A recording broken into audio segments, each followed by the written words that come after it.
Richie, Florida, is R.C. Ederson. R.C., a great run for you, obviously. You were quick all weekend long, quick all year as well at Sebring, but today able to bring it out for the first victory. I feel really good about it. I'd like to thank JJRD, Z Sport Midwest, and Team E and Patriot Bank for supporting me through everything.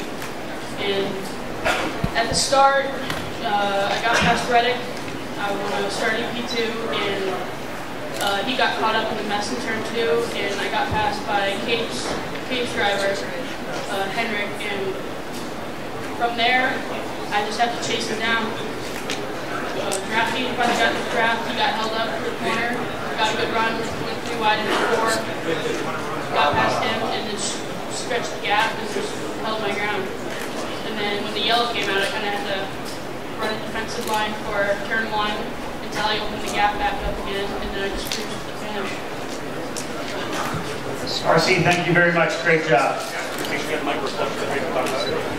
Third place today ended up being Roman Lagudi. Roman was actually running in the 5th position, kind of battling to try to find a spot on the podium. And of course, as you might have saw from the screen, we had a couple of drivers get together, Neil Alberico and Matthew DeLeo getting together on the final lap, taking both of those drivers out of the race, and then giving Roman his 3rd straight podium of the year, 2 podiums as well at Sebring. Roman, you were in one of those positions where you want to be smart, you maybe want to attack because you know that DeLeo's attacking.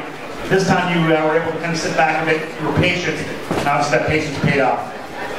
Yeah, exactly. I mean, coming into this race, starting 7th, we had a little bit bad luck in qualifying, but we're all really close to the guys that are in front of me. So I was just doing a points race, just trying to be conservative, not make any mistakes, and come out with the most points possible. And there at the end, those 2 drivers, you know, they were battling pretty hard on something. They were trying to go for a pass there, and I could kind of see it happening. And luckily enough, I was able to dive to the inside and come out with 3rd place. But you know, 3 podiums in 3 races. I'm next to these guys. They're really fast. We're going to do a little bit of work to catch up to them. But yeah, I got to thank my dad, my crew, Joe, Brian Velarde Auto Racing.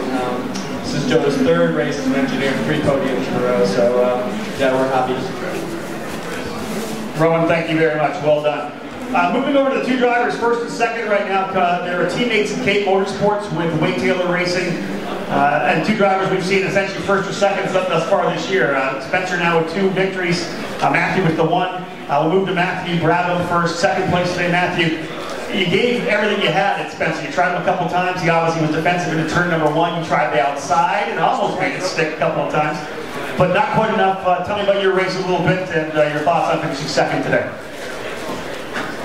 Yeah, I'm absolutely pleased to finish 2nd. It was a fantastic track, a fantastic event, and it just makes for a pleasure at the end with all the crowd cheering us and whatnot. But yes, I had a good run through qualifying.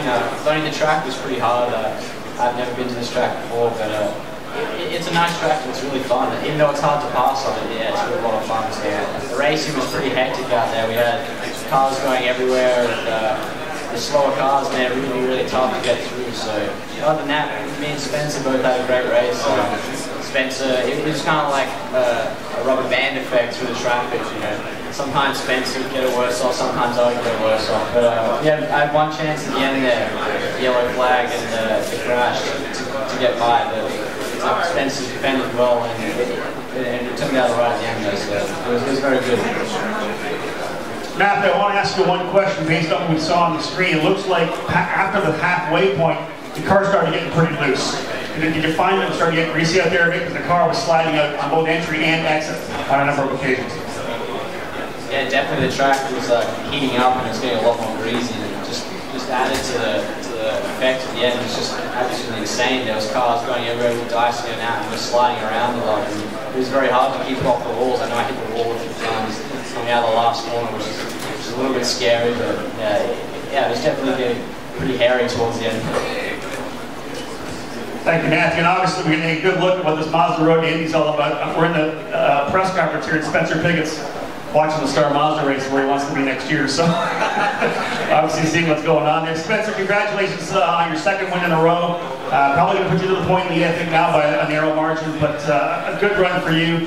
The pole was obviously very important. You were able to hold off both Neil and Matthew at the start. They pressured you throughout the race. You had the same condition as you told me earlier. The car got loose a bit in the middle. But being out front, you're the one that's able to kind of run that defensive line. Talk about your race a little bit and your thoughts after that yellow flag middle of the race. Yeah, thanks. It was definitely pretty tricky there towards the end, but at the beginning, you know, Matt and I were able to get around the first lap 1-2, and I was hearing my mechanic on the radio saying we had a pretty big gap for third, so it was just going to be me and him fighting it out. You know, I think we both had a really good pace. You know, I was able to get through traffic pretty well in some of the corners where Matt had really bad luck and was able to get quite a big gap through the traffic, and then of course the yellow flag came out, so you know, that just closed it right back up again. And the restart, he got a good run on me, went to the outside of one, but I was able to break down the inside and carry the position through. And you know, overall it was a really good race. You know, had a lot of pressure from Matt, and I'm sure it'll be the same tomorrow. But I think I'm starting second, so I'll just have to try and learn, watch the video of both of our starts, and try and get him in the first corner tomorrow. Spencer, thank you very much. Are there any questions from the media right now? Anybody like to ask our guys questions? If you want, you can come up and get them afterwards. They're going to be here for a little bit to ask them a couple of questions. And again, thank you very much. I appreciate you letting us come up here, guys. Congratulations on your performances today. We'll see you back here tomorrow morning.